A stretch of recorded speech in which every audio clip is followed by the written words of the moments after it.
अगर आप भी श्री कृष्ण भगवान के सच्चा भक्त है तो चैनल को सब्सक्राइब और एक लाइक जरूर कर दीजिएगा। जीवन में सुख शांति चाहते हैं तो अपनी समस्याओं और आलोचनाओं को खुद पर हावी ना होने दें। जन्म से मिले रिश्ते तो प्रकृति की देन है, लेकिन खुद के बनाए रिश्ते आपकी पूंजी हैं। इन्हें संभाल कर रखिए। किसी व्यक्ति के गुणों और दोषों का निर्धारण करने से पूर्व अपनी दृष्टि को निष्पक्ष और पारदर्शी बनाना आवश्यक होता है। किसी को अपनी कमजोरी मत बताओ, क्योंकि अक्सर लोग दूसरों की कमजोरी का फायदा उठा लेते हैं। जिंदगी में दो लोगों को कभी भूलना मत, एक वो जिसने तकलीफ दी हो और दूसरा वो जिसने तकलीफ में साथ दिया हो। भगवान श्री कृष्ण कहते हैं, तू मन छोटा मत किया कर। जहां तेरे अपने मुंह फेर लेंगे वहां मैं तुम्हारा साथ दूंगा। तू किसी के आगे इतना भी मत झुक कि वो तुम्हें गिरा हुआ समझने लग जाए। लोग तुम्हारी कद्र तभी करेंगे जब तुम उन्हें उन्हीं की तरह नजरअंदाज करना सीख जाओगे। दीपक का जीवन इसलिए वंदनीय नहीं है कि वह जलता है, बल्कि इसलिए वंदनीय है कि वह दूसरों के लिए जलता है, दूसरों से नहीं जलता। कामयाबी और नाकामयाबी दोनों जिंदगी के हिस्से हैं, दोनों ही स्थायी नहीं है। जिंदगी की आधी शिकायतें यूं ही दूर हो जाएंगी अगर लोग एक दूसरे के बारे में बोलने की जगह एक दूसरे से बोलना सीख जाएंगे। विश्वास किसी पर इतना करो कि वह तुम्हारे साथ छल करते समय खुद को दोषी समझे, और प्रेम किसी से इतना करो कि उसके मन में सदैव तुम्हें खोने का डर बना रहे। चारों वेदों का अर्थ नहीं भी जानो तो कोई बात नहीं, लेकिन समझदारी, जवाबदारी, वफादारी और ईमानदारी, इन चार शब्दों का मर्म जान लो तो भी जीवन सार्थक हो जाएगा। बुद्धि युक्त पुरुष पुण्य और पाप दोनों को इसी लोक में त्याग देता है, अर्थात उनसे मुक्त हो जाता है। जिस काल में तेरी बुद्धि मोह रूपी दलदल को भली भांति पार कर जाएगी, उस समय तू सुने हुए और सुनने में आने वाले इस लोक और परलोक संबंधी सभी भोगों से वैराग्य को प्राप्त हो जाएगा। हे अर्जुन, जिस काल में मनुष्य मन में स्थित संपूर्ण कामनाओं को भली भांति त्याग देता है और आत्मा से आत्मा में ही संतुष्ट रहता है, उस काल में वह स्थित प्रज्ञ कहा जाता है। दुखों की प्राप्ति होने पर जिसके मन में उद्वेग नहीं होता, सुखों की प्राप्ति में जो सर्वथा मोह रहित होता है, तथा जिसके राग, भय और क्रोध नष्ट हो गए हो, ऐसा मुनि ही स्थिर बुद्धि कहा जाता है। जिस प्रकार कछुआ सब ओर से अपने अंगों को जैसे समेट लेता है, वैसे ही जब पुरुष इंद्रियों के विषय से इंद्रियों को सब प्रकार से हटा लेता है, तब उसकी बुद्धि स्थिर है, ऐसा ही समझना चाहिए। किससे कब और कितना बोलना है, अगर तुमने यह समझ लिया तो तुम अपनी जिंदगी के सार्थक बन चुके हो। कान्हा कहते हैं, जीवन में कभी मौका मिले तो किसी के लिए सारथी बनना, स्वार्थी नहीं। धर्म से भरा हृदय धर्म का परामर्श देता है, और अधर्म से भरा हृदय अधर्म का परामर्श देता है। इंसान इसलिए दुखी नहीं है कि वह ईश्वर को नहीं मानता, इंसान इसलिए दुखी है क्योंकि वह ईश्वर की नहीं मानता। समय आने पर सबको मिलता है, समय से पहले की चाहत ही दुखों का कारण बनती है। किसी से सच्चा प्रेम होना शुद्धता और दिव्यता का प्रतीक है। जो कुछ भी हुआ है उसमें तेरा कोई योगदान नहीं है, इसलिए तुम्हारी सारी परेशानियां व्यर्थ हैं। हर चीज की शुरुआत मुझसे होती है और खत्म भी मुझ पर ही आकर होती है। इंद्रियों से मिलने वाला सुख सच्चा नहीं होता। इंद्रियों का सुख तुम्हें पहले अमृत की मिठास देगा, लेकिन बाद में तुम्हारा विनाश कर देगा।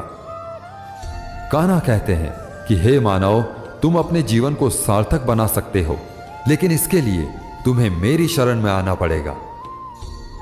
अगर तुम्हें मेरी बातें अटपटी लगती हैं तो तुम्हें अपने नजरिए को बदलने की जरूरत है। अभी तुम चीजों को उस तरह से नहीं देखते जिस तरह मैं देखता हूं। अगर एक बार तुमने मुझ पर विश्वास कर लिया तो तुम्हें जीवन में कभी निराश नहीं होना पड़ेगा। एक बार जो मुझ पर विश्वास कर लेता है उसका साथ मैं कभी नहीं छोड़ता। जो व्यक्ति मेरे भक्तों के साथ धोखा करता है उसके लिए मैं सबसे बड़ा शत्रु हूं। अगर किसी ने मेरे भक्त को एक बार भी धोखा दिया तो जन्मों जन्मों तक मैं उसका उद्धार नहीं करता हूं। मैं हर दिल को एक मंदिर की तरह देखता हूं। जो दिल जितना सुंदर होता है वहां मैं उतना ही अधिक ठहरता हूं।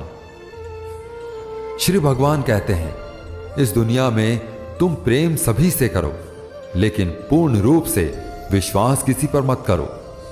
अगर तुमको भरोसा करना है तो केवल परमात्मा पर करो।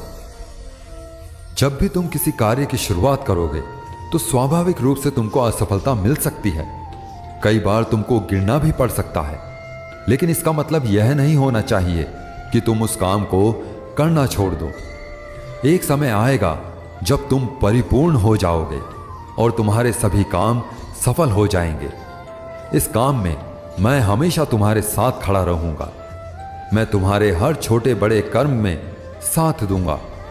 तुम्हारा जो दिल करे उसको करो, लेकिन नम्रता और सरलता के साथ, अहंकार के साथ नहीं। इस धरती पर आने के बाद आपका मुख्य उद्देश्य यहां से मुक्त होना है। केवल वही मनुष्य मुक्त हो सकता है जो अपने कर्मों में दृढ़ संकल्प के साथ स्थिर है और दुख सुख को समान रूप से सहन करता है।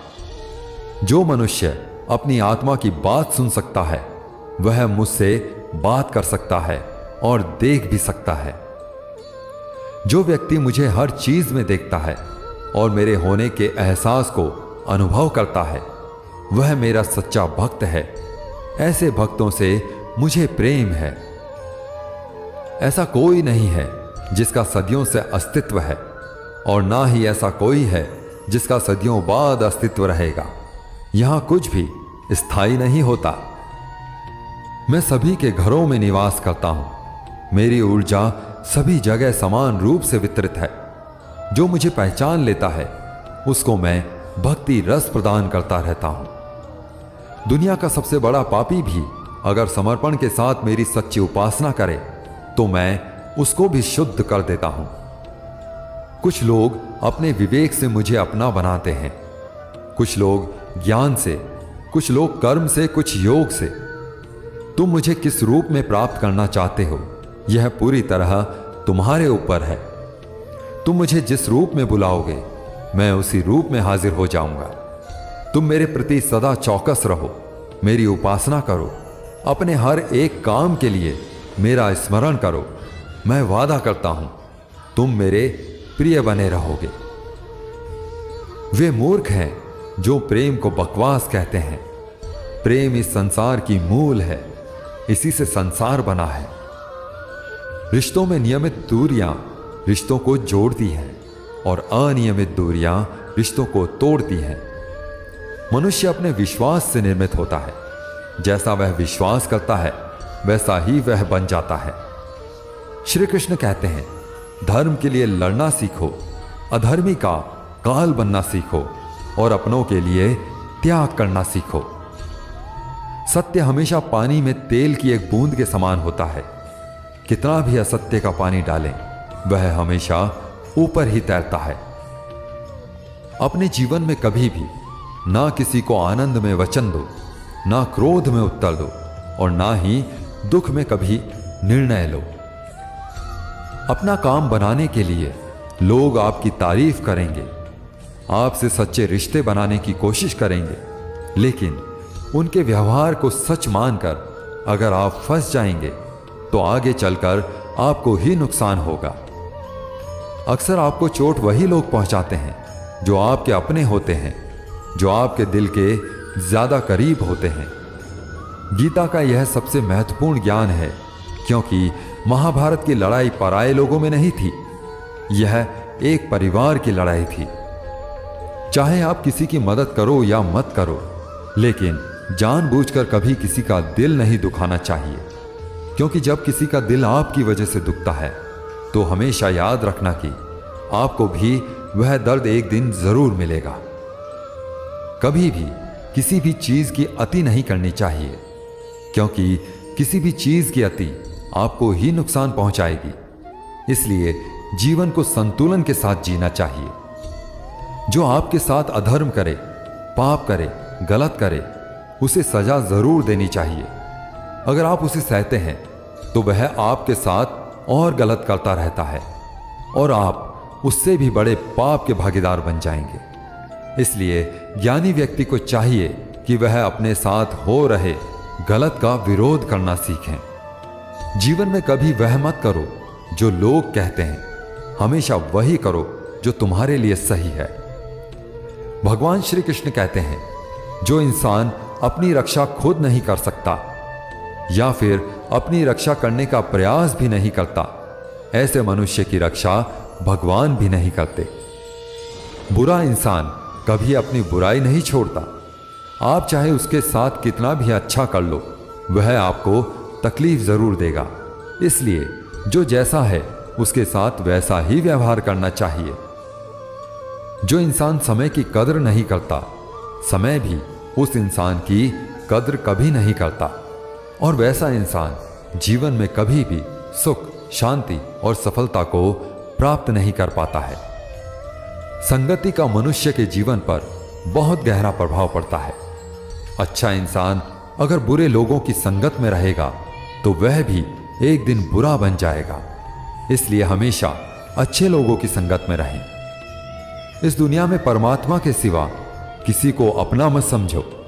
यहां कोई अपना नहीं है, क्योंकि जब दुनिया के सारे रास्ते बंद हो जाते हैं तो ईश्वर की तरफ जाने वाला रास्ता हमेशा खुला रहता है।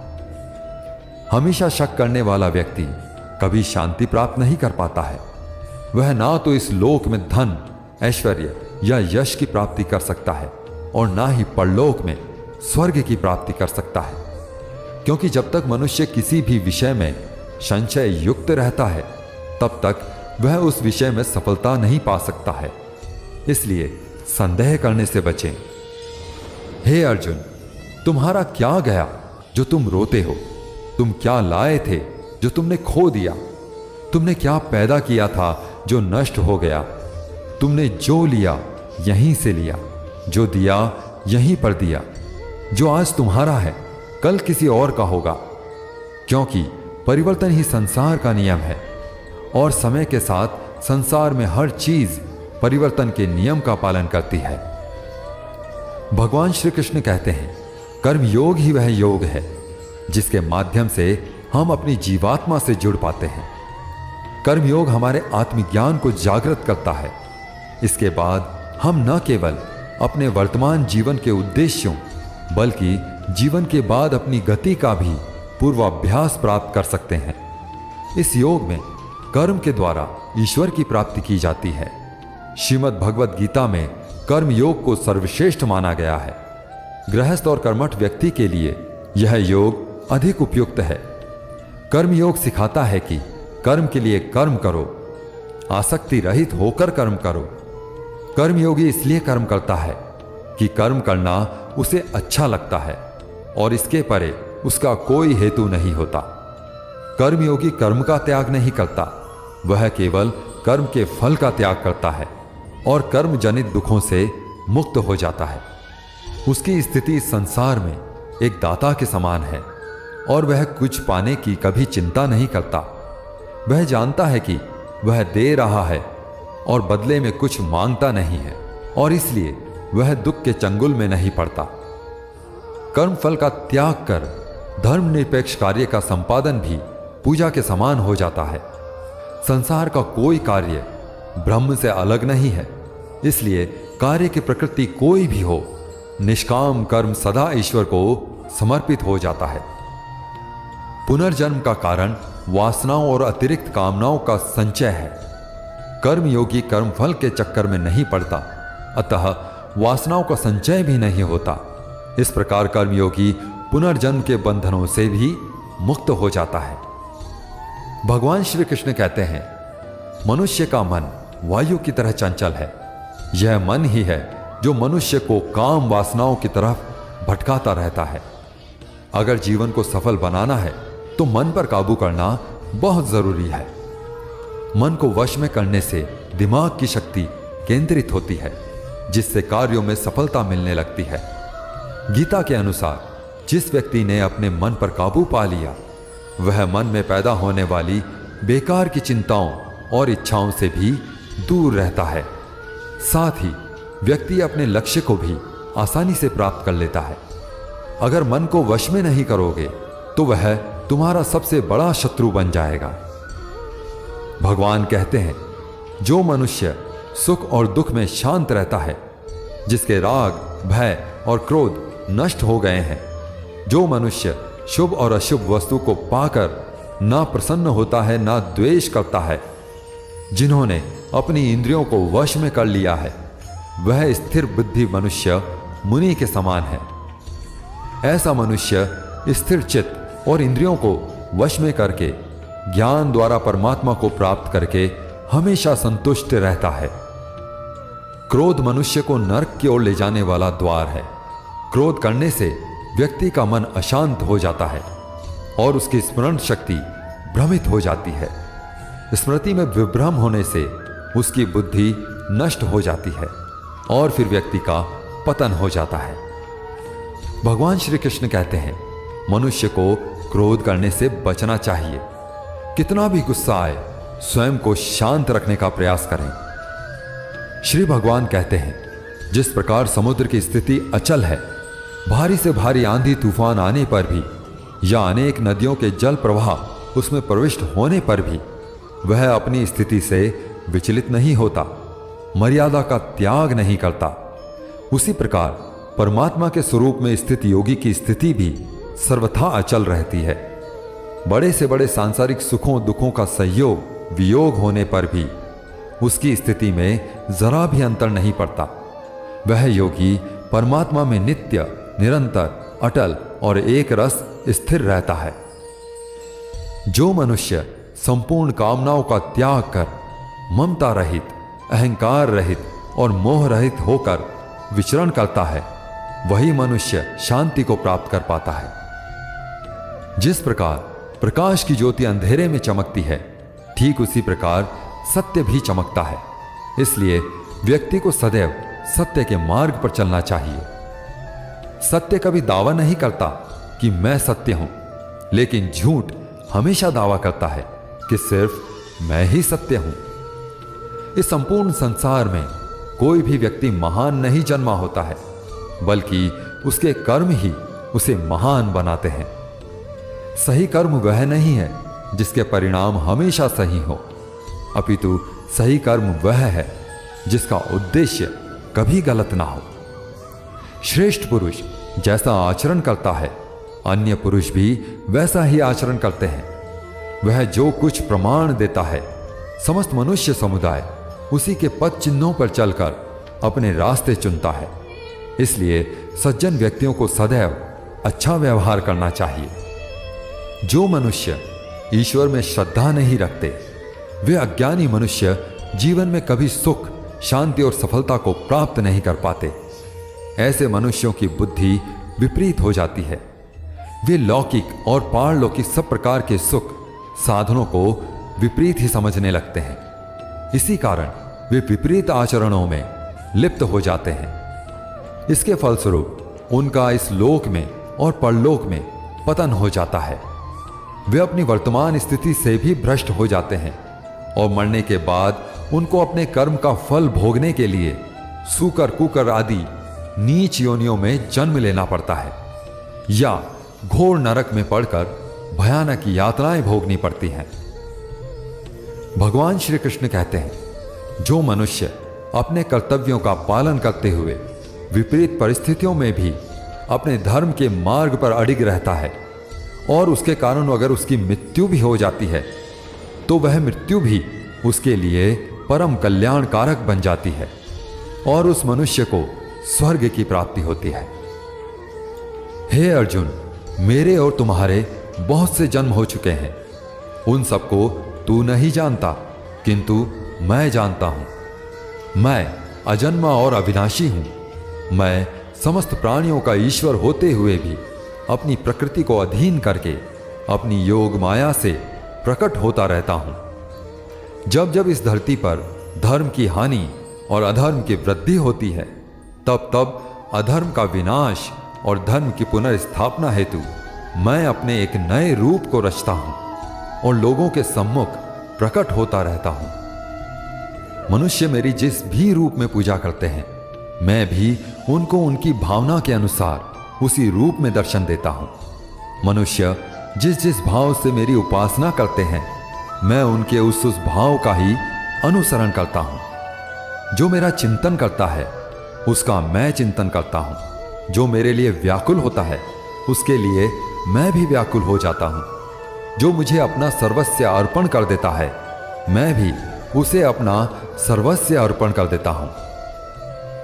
इस मनुष्य लोक में सांसारिक भोग के लिए लोग इंद्र इत्यादि देवताओं की उपासना करते हैं, क्योंकि देवताओं का पूजन करने वालों को उनकी उपासना का फल तुरंत मिल जाता है। लेकिन मैं ऐसा नहीं करता हूं। मेरे भक्त यदि सकाम भाव से भी मेरा भजन करते हैं, तो भी मैं उनकी उस कामना को पूर्ण करता हूं, जिसकी पूर्ति से उनका विषयों से वैराग्य होकर मुझ में प्रेम और विश्वास बढ़ता है। इसलिए सांसारिक मनुष्य को मेरी भक्ति का फल शीघ्र मिलता हुआ नहीं दिखता है, और इसलिए वे मंद बुद्धि मनुष्य कर्मों का फल शीघ्र प्राप्त करने की इच्छा से अन्य देवताओं का ही पूजन किया करते हैं। इंसान हमेशा अपने भाग्य को कोसता है, यह जानते हुए भी कि भाग्य से भी ऊंचा उसका कर्म है जो उसके स्वयं के हाथों में है। श्री कृष्ण कहते हैं, जो हुआ अच्छा हुआ, जो हो रहा है वह अच्छा हो रहा है, और जो होगा वह भी अच्छा ही होगा। जो बीत गया उसका तुम पछतावा ना करो और भविष्य की चिंता भी ना करो, अभी तो वर्तमान चल रहा है। जो पुरुष ना किसी से द्वेष करता है और ना किसी चीज की आकांक्षा करता है, वैसा कर्मयोगी पुरुष सन्यासी के समान है, और वह पुरुष सुखपूर्वक सांसारिक बंधनों से मुक्त हो जाता है। ना तो मैं किसी के भाग्य का निर्माण करता हूं और ना ही किसी के कर्म फल का निर्माण करता हूं। मनुष्य अपने द्वारा किए कर्मों का ही परिणाम भोगता है और उसी से उसके भाग्य का निर्माण होता है। मनुष्य स्वयं ही अपना मित्र है और स्वयं ही अपना सबसे बड़ा शत्रु भी है। ज्ञानी मनुष्य कर्म योग या भक्ति योग से एक ही जन्म में इस समुद्र रूपी संसार से निकलकर परमात्मा को प्राप्त कर लेता है, और अज्ञानी मनुष्य काम, क्रोध, लोभ, मोह में फंसकर 84 लाख योनियों में भटकता रहता है। भगवान श्री कृष्ण कहते हैं, भगवत प्राप्ति के लिए कर्म करने वाला कोई भी मनुष्य दुर्गति को प्राप्त नहीं होता है। इस लोक में या परलोक में वह जहां भी रहता है, वह परमात्मा के मार्ग में ही आगे बढ़ता रहता है। हे अर्जुन, जिनकी बुद्धि माया ने हर ली है, जो जानबूझकर पाप कर्मों में ही लिप्त हैं, जो मुझे जानने की चेष्टा भी नहीं करते, ऐसे मनुष्यों को जीवन में और जीवन के बाद के जीवन में भी कष्टों से मुक्ति नहीं मिल पाती।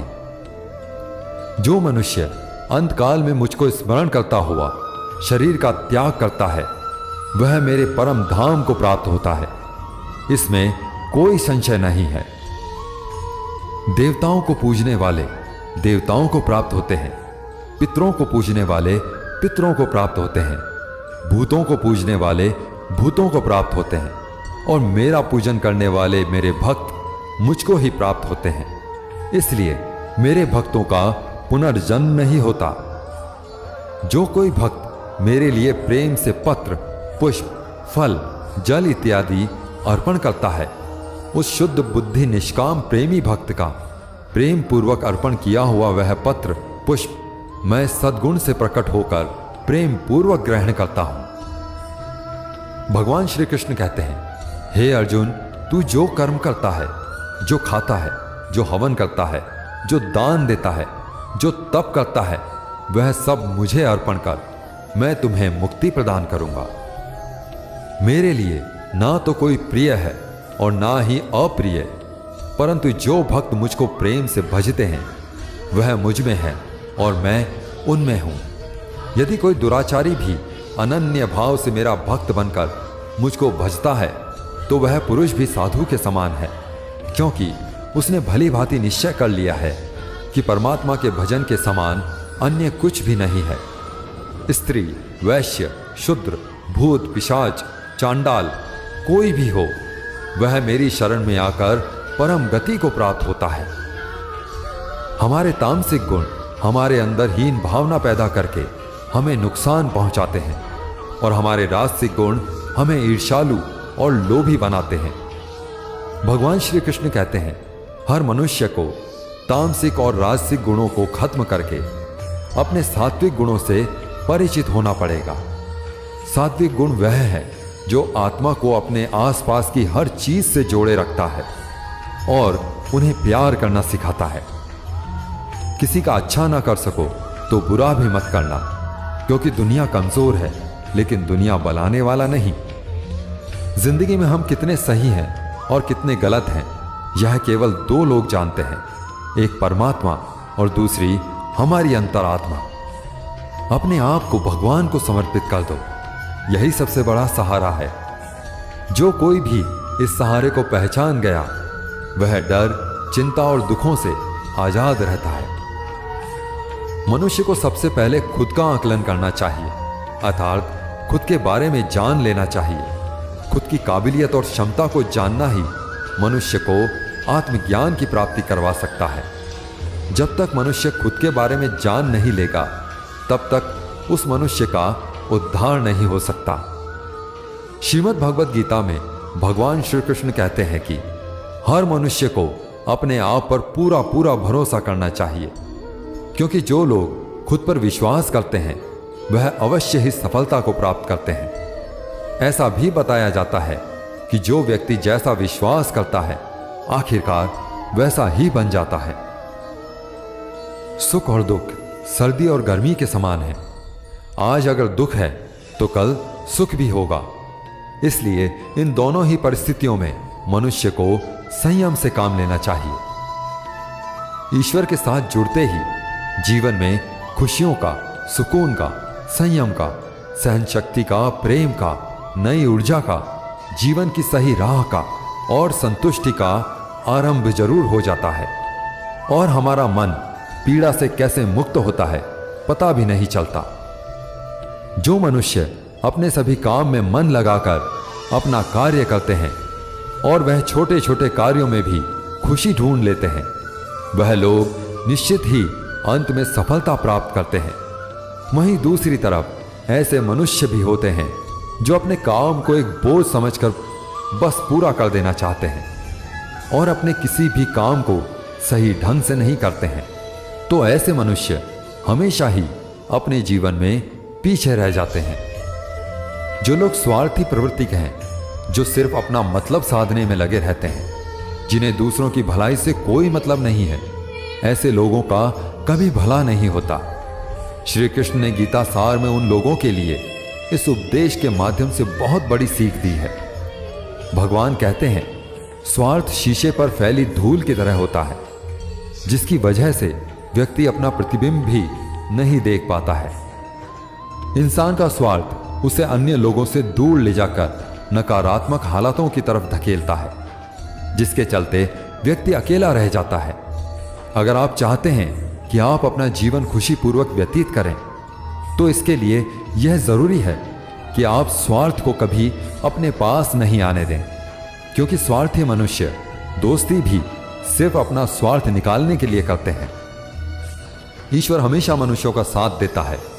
जो व्यक्ति इस प्रभावशाली सत्य को मान लेता है तो उसका जीवन पूरी तरह बदल जाता है। सृष्टि निर्माता ईश्वर ही है जो संपूर्ण जगत को चला रहा है। वहीं इंसान तो बस ईश्वर के हाथ की एक कठपुतली है।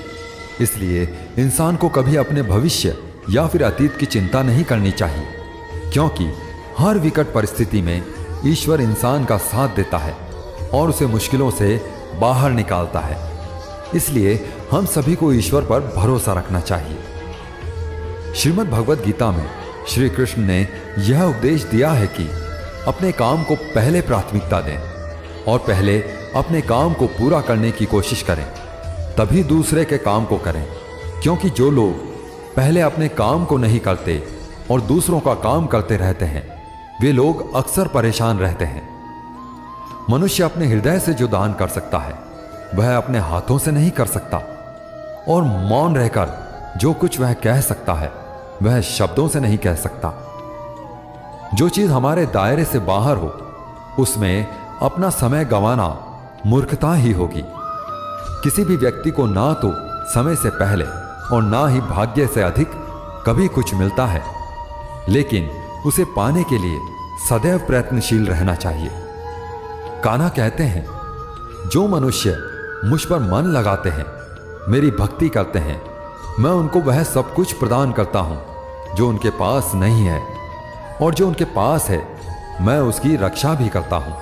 इसलिए यह बहुत जरूरी है कि हम अपने बुरे वक्त में परमात्मा पर भरोसा रखें। भगवान श्री कृष्ण कहते हैं, कितना भी बुरा वक्त आ जाए कभी विचलित नहीं होना चाहिए, बल्कि डटकर उसका सामना करना चाहिए। क्योंकि इस संसार का नियम है, जो आया है उसे दुख का सामना करना ही पड़ेगा। रोने से और चिंता करने से कोई फायदा नहीं होने वाला, बल्कि इससे दुख और बढ़ेगा। जीवन में आगे बढ़ने के लिए और अपनी अलग पहचान बनाने के लिए यदि आपको क्रांतिकारी भी बनना पड़े तो इससे पीछे ना हटें। कहने का सीधा मतलब यह है कि जरूरत के हिसाब से खुद में बदलाव करें और समाज के बारे में न सोचते हुए अपने कर्म को पूरा करें। जीवन में मित्रों की भूमिका बहुत अहम होती है। सच्चे दोस्तों की पहचान हमेशा मुश्किल वक्त में ही होती है। जिस तरह भगवान कृष्ण ने पांडवों के मुश्किल वक्त में उनका साथ दिया, वैसे ही आपको भी अपने दोस्तों का साथ देना चाहिए। इसके साथ ही आपको ऐसे ही मित्र बनाने चाहिए जो आपके मुश्किल वक्त में आपके साथ खड़े रहें। जीवन में हार जीत लगी रहती है, लेकिन सफलता सिर्फ उसी व्यक्ति को मिलती है जो अपनी गलतियों और हार से सीख लेकर आगे बढ़े। हार कर निराश होना किसी भी समस्या का हल नहीं है। किसी भी परिस्थिति में लड़ने के लिए एक बेहतर रणनीति बनाना बहुत जरूरी होता है। बिना रणनीति के आप हर मोर्चे पर कामयाब नहीं हो पाएंगे। यदि पांडव भी श्री कृष्ण द्वारा बनाई गई रणनीति का पालन नहीं करते तो शायद कौरवों के खिलाफ युद्ध में उन्हें जीत नहीं मिल पाती। यदि कोई साधक किसी कारणवश अपनी साधना में सफल नहीं हो पाता तो भगवान उसकी अधूरी साधना पूरी करने के लिए उसे फिर से शुद्ध श्रीमंतों के घर में जन्म देते हैं। हे धनंजय, मेरे सिवाय इस जगत का कोई दूसरा कारण नहीं हो सकता है। मैं ही संपूर्ण संसार का महाकारण हूं। जैसे मोती सूत के धागे में माला में पिरोए हुए होते हैं, वैसे ही यह संपूर्ण जगत मुझ में ही ओतप्रोत है। यह संसार मुझसे ही उत्पन्न होता है, मुझ में ही स्थित रहता है और मुझ में ही लीन हो जाता है। कहने का तात्पर्य यह है कि भगवान के सिवाय संसार की कोई स्वतंत्र सत्ता नहीं है। सत, रज और तम, इन तीन गुणों से युक्त मेरी माया को पार कर पाना असंभव है। मनुष्य मेरी इस माया में चिपके रहते हैं और भोग संग्रह की इच्छा छोड़ नहीं पाते। मनुष्य अपने को कभी सुखी और कभी दुखी, कभी समझदार और कभी बेबस, कभी निर्बल तो कभी बलवान आदि मानकर मेरी इस माया में तल्लीन रहते हैं। परंतु जो मनुष्य मेरे शरणागत हो जाते हैं वे मेरी इस माया को आसानी से पार कर जाते हैं, क्योंकि उनकी दृष्टि केवल मेरी ही तरफ रहती है। वे मेरी माया में नहीं फंसते। हे भरत श्रेष्ठ अर्जुन, पवित्र कर्म करने वाले मेरे 4 प्रकार के भक्त मेरा स्मरण करते हैं। पहला है आर्थ भक्त, अर्थात दुख से निवृत्ति चाहने वाले भक्त। दूसरा है अर्थार्थी भक्त, अर्थात धन संपदा चाहने वाले भक्त। तीसरा है जिज्ञासु भक्त, अर्थात केवल मुझे जानने की इच्छा रखने वाले भक्त। और चौथा है ज्ञानी भक्त, अर्थात मुझे ज्ञान सहित जानने वाले भक्त। आइए इनको थोड़ा समझ लें। आर्थ भक्त वो हैं जो प्राण संकट आने पर संकट दूर करने के लिए केवल भगवान को पुकारते हैं। कष्ट का निवारण केवल भगवान से ही चाहते हैं, दूसरे किसी से नहीं। वे आर्त भक्त कहलाते हैं। आर्त भक्तों में द्रौपदी और गजेंद्र का दृष्टांत ठीक नहीं लगता है, क्योंकि इन दोनों ने अपनी रक्षा के लिए अन्य उपायों का भी सहारा लिया था। चीरहरण के समय जब द्रौपदी भीष्म पितामह और पांचों पांडवों पर भरोसा करती रही, तब तक वह रोती बिलखती और कष्ट पाती रही, परंतु जब सब सहारे छोड़कर अनन्य भाव से प्रभु को पुकारा, तब प्रभु ने उसकी लाज बचाई। ऐसे ही गजेंद्र ने जब तक दूसरे हाथियों और हथनियों का सहारा लिया, अपने बल का सहारा लिया, तब तक वह कई वर्षों तक ग्राह से लड़ता रहा और दुख पाता रहा। सब सहारे छूटने के बाद जब उसने ओम नमो भगवते कहकर हरि को पुकारा, भगवान ने तुरंत आकर ग्राह का मुंह फाड़ दिया और गजेंद्र का उद्धार किया। आर्त भक्तों में अभिमन्यु की पत्नी उत्तरा का दृष्टांत सही लगता है, कारण कि जब उस पर संकट आया तब उसने भगवान श्री कृष्ण के सिवाय किसी दूसरे उपाय का सहारा नहीं लिया। उसने सीधे भगवान से निवेदन किया। उसने श्री भगवान से कहा कि जगतपति, यह दहकता हुआ अश्वत्थामा का बाण मेरे गर्भ को नष्ट करने के लिए दौड़ा आ रहा है, मेरी रक्षा करें। तुरंत उत्तरा के गर्भ में प्रविष्ट होकर भगवान ने गर्भ की रक्षा की और परीक्षित को बचाया। अर्थात ही भक्त वह है जिनको अपनी सुख सुविधा के लिए धन संपत्ति प्राप्त करने की इच्छा हो जाती है, परंतु उसको वे केवल भगवान से ही चाहते हैं, दूसरों से नहीं। ऐसे भक्त अर्थार्थी भक्त कहलाते हैं। जिज्ञासु भक्त वह है जिसमें भगवान को जानने और भगवत भक्ति की जोरदार इच्छा हो जाती है। जिज्ञासु भक्तों में उद्धव जी का नाम लिया जाता है। भगवान ने उद्धव जी को दिव्य ज्ञान का उपदेश दिया था, जो उद्धव गीता के नाम से भी प्रसिद्ध है। श्रीमद् भगवत गीता में उच्च कोटि के भगवत प्रेमी को ज्ञानी भक्त माना गया है। उनके मन में कभी भी किसी प्रकार की कोई इच्छा नहीं होती, वे केवल भगवान से प्रेम में ही मस्त रहते हैं। ऐसे प्रेमी भक्तों में गोपियों का नाम प्रसिद्ध है। गोपियों ने अपने सुख का त्याग कर प्रियतम भगवान के सुख को ही अपना सुख माना था। ज्ञानी अर्थात प्रेमी भक्त भगवान से कुछ नहीं चाहता, इसलिए वह भगवान का सर्वश्रेष्ठ भक्त है। बुरे लोग हमेशा बुरे कर्म करते हैं, फिर भी वह जीवन में सुखी और संपन्न रहते हैं, जबकि अच्छे लोग जीवन में अच्छा कर्म करते हैं, फिर भी उन्हें अपमान और दर्द ही मिलता है। अक्सर लोगों के मन में ऐसा सवाल रहता है कि जो लोग अच्छे कर्म करते हैं वो परेशान रहते हैं, जबकि जो बुरे कर्म करते हैं वो खुशी से रह रहे होते हैं। अच्छे कर्म करने वाले परेशान होते हैं कि आखिर उन्हें इतनी परीक्षा क्यों देनी पड़ रही है, जबकि जो अधर्म की राह में हैं वो खुश हैं और जिंदगी का लुत्फ उठा रहे हैं। अक्सर लोग सोचते हैं कि अब अच्छाई का जमाना ही नहीं रहा। अगर आपके मन में भी यह सवाल आया है तो आज आप इसका जवाब जान लीजिए। यह जवाब वह है जो भागवत कथा में लिखा है और भगवान श्री कृष्ण ने अर्जुन को दिया था। भागवत में वर्णित कथा के अनुसार जब भी अर्जुन के मन में कोई दुविधा उत्पन्न होती थी तो वे श्री कृष्ण के पास पहुंच जाते थे। एक बार की बात है, अर्जुन ने भगवान श्री कृष्ण के समीप आकर कहा कि वो दुविधा में है और इसका जवाब वह श्री कृष्ण से चाहते हैं। श्री कृष्ण ने पूछा कि क्या सवाल है? अर्जुन ने कहा, मुझे यह जानना है कि अच्छे लोगों के साथ हमेशा बुरा ही क्यों होता है, वहीं बुरे लोग खुशहाल दिखते हैं। अर्जुन के मुंह से ऐसी बातें सुनकर श्री कृष्ण मुस्कुराए और कहा, मनुष्य जैसा सोचता है और महसूस करता है वैसा कुछ नहीं होता है, बल्कि अज्ञानता की वजह से वह सच्चाई नहीं देख पाता है। अर्जुन उनकी यह बात समझ नहीं पाए। इसके बाद श्री कृष्ण ने क्या कहा वह जानते हैं। कान्हा ने अर्जुन से कहा, हे पार्थ, तुम्हें एक कथा सुनाता हूं, उसे सुनकर तुम समझ जाओगे कि हर प्राणी को उसके कर्म के हिसाब से ही फल मिलता है। प्रकृति हर किसी को अपनी राह चुनने का मौका देती है। अब यह मनुष्य की इच्छा पर निर्भर करता है कि उसे धर्म की राह चुननी है या अधर्म की।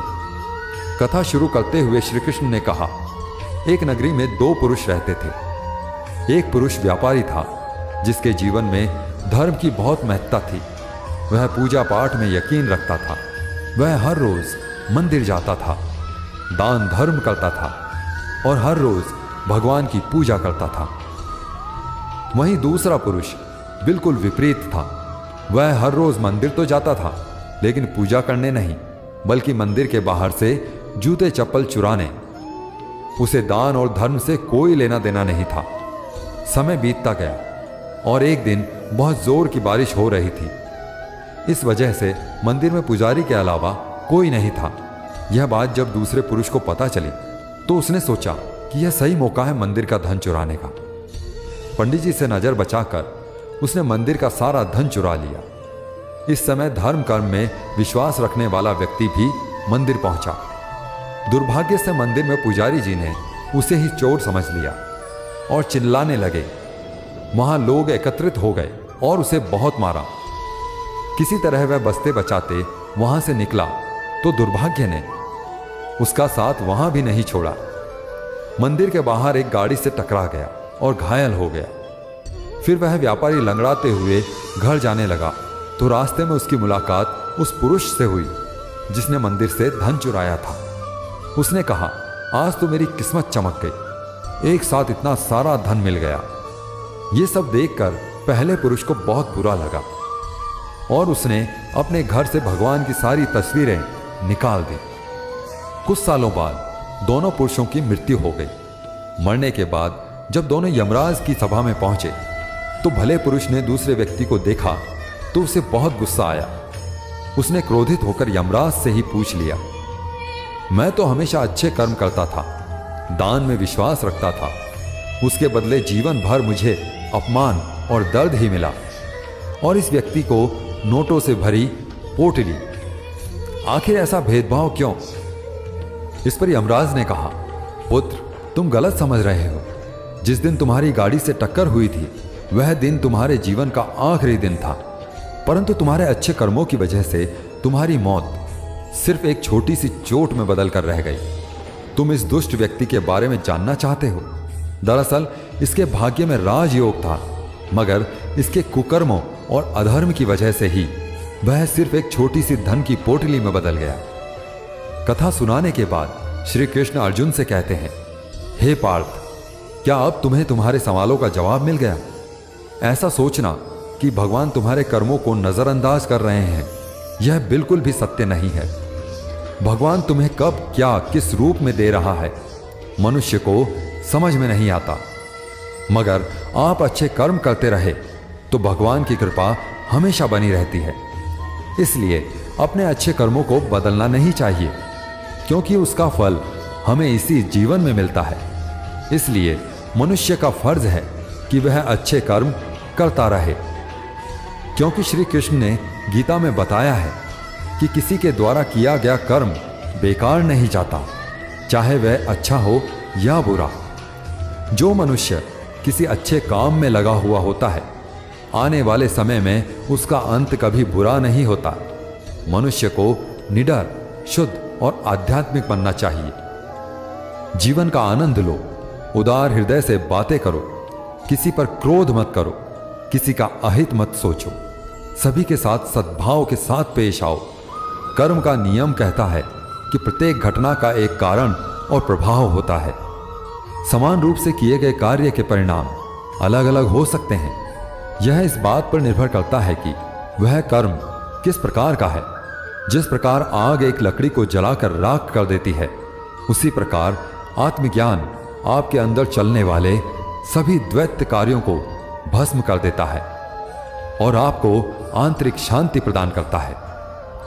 भगवान पर विश्वास उस बच्चे की तरह करो जिसे हवा में उछालो तो वह हंसता है, डरता नहीं है, क्योंकि वह जानता है कि आप उसे गिरने नहीं दोगे। दुनिया में हमारे सामने चाहे जो परिस्थिति आ जाए, एक काम करना, अपने जीवन को हमेशा ऊपर वाले को सौंप देना। इस मनुष्य लोक में कर्मों के फल को चाहने वाले लोग देवताओं का पूजन करते हैं, क्योंकि उनको कर्मों से उत्पन्न होने वाली सिद्धि शीघ्र मिल जाती है। ब्राह्मण, क्षत्रिय, वैश्य और शूद्र, इन चारों वर्णों का समूह गुण और कर्मों के अनुसार मेरे द्वारा ही रचा गया है। इस प्रकार इस सृष्टि की रचना आदि कर्म का कर्ता होने पर भी मुझ अविनाशी परमेश्वर को तू वास्तव में अकर्ता ही जान। कर्मों के फल में मेरी स्पृहा नहीं है, इसलिए मुझे कर्म लिप्त नहीं करते। यहां श्री भगवान के कहने का भाव है कि कर्म करो लेकिन फल की इच्छा से नहीं, बस अपना कर्म करते जाओ और आगे बढ़ते जाओ। पूर्व काल में पूर्वजों ने भी इस प्रकार बताए अनुसार ही कर्म किए हैं और मोक्ष को प्राप्त हुए हैं। इसलिए अगर तू भी मोक्ष को पाना चाहता है तो पूर्वजों द्वारा सदा से किए जाने वाले कर्मों को ही कर। जिसकी आसक्ति सर्वथा नष्ट हो गई है, जो अपनी देह पर अभिमान नहीं करता, जो ममता से रहित हो गया है, जिसका चिर निरंतर परमात्मा के ज्ञान में स्थित रहता है, वैसा कर्मयोगी अपना कर्म यज्ञ की तरह करता है और मोक्ष को प्राप्त होता है। जो अपना सब कुछ परमात्मा को अर्पित कर देता है, जिसके लिए परमात्मा ही सब कुछ है, जो अपने हर कर्म में परमात्मा को देखता है और हर कर्म परमात्मा के लिए करता है, वैसा कर्मयोगी मोक्ष का अधिकारी होता है। जो मनुष्य मुझसे परम प्रेम करके इस परम रहस्य युक्त गीता शास्त्र को मेरे भक्तों से कहेगा, वह मुझको ही प्राप्त होगा, इसमें कोई संदेह नहीं है। इससे बढ़कर मेरा प्रिय कार्य करने वाला मनुष्य में कोई नहीं है, तथा पृथ्वी भर में उससे बढ़कर मेरा प्रिय दूसरा कोई भविष्य में होगा भी नहीं। जो मनुष्य श्रद्धा युक्त और दोषों से रहित होकर इस गीता शास्त्र का श्रवण भी करेगा, वह भी सभी पापों से मुक्त होकर मेरे परम धाम को प्राप्त होगा। जीवन की सबसे महंगी चीज है आपका वर्तमान, जो एक बार चला जाए तो फिर पूरी दुनिया की संपत्ति देकर भी उसे हम हासिल नहीं कर सकते। श्री कृष्ण कहते हैं, मनुष्य अपने जीवन को सरलता से जी सकता है, पर फिर भी वह कभी सरल जीवन जी ही नहीं पाता। वह हमेशा चिंताओं से घिरा रहता है। वह भूत की बातों को सोचकर परेशान होता रहता है। वह मौत से डरने लगता है। वह ना तो अपने जीवन को सही तरीके से जी पाता है और ना ही मृत्यु को गले लगा पाता है। ज्ञानी व्यक्ति ना तो मरने वाले का शोक करते हैं, ना ही उनका शोक करते हैं जो अभी जिंदा है, क्योंकि वो जानते हैं जो मर गया वह फिर से जन्म लेगा और जो जिंदा है वो एक दिन जरूर मरेगा। कान्हा कहते हैं, तुम्हारे बीते हुए कल को मैं ठीक तो नहीं कर सकता, लेकिन तुम्हारे वर्तमान में अगर तुम अच्छा कर्म करोगे तो तुम्हारा आने वाला कल मैं जरूर उजागर करूंगा। ईश्वर से कुछ मांगने पर ना मिले तो उससे नाराज ना होना, क्योंकि ईश्वर वह नहीं देता जो आपको अच्छा लगता है, बल्कि वो वही देता है जो आपके लिए अच्छा होता है। जिस प्रकार समुद्र के पार जाने के लिए नाव ही एकमात्र साधन है, ठीक उसी प्रकार स्वर्ग के लिए सत्य ही एकमात्र सीढ़ी है। हम ना बोले फिर भी वह सुन लेता है, इसीलिए उसका नाम परमात्मा है। वह ना बोले फिर भी हमें सुनाई दे, उसी का नाम श्रद्धा है। कान्हा कहते हैं, मैं धरती की सुगंध हूं, मैं अग्नि की ऊष्मा हूं, मैं सभी जीवित प्राणियों का जीवन और सन्यासियों का आत्मसंयम भी मैं हूं। भगवान कहते हैं, जो मनुष्य गीता के रहस्य को भक्तों को धारण करवाता है और उनमें इसका विस्तार एवं प्रचार करता है, वह मनुष्य मुझे अत्यधिक प्रिय है। साथियों, मैं आशा करता हूं कि आपने इस वीडियो से बहुत कुछ सीखा होगा। वीडियो को लाइक करके कमेंट में जय श्री राधे कृष्णा लिखना ना भूलें और ऐसे ही ज्ञानवर्धक वीडियोस पाने के लिए हमारे चैनल को सब्सक्राइब करके घंटी जरूर बजा दें। भगवान श्री कृष्ण आपको हमेशा प्रसन्न रखें। जय श्री राधे कृष्ण।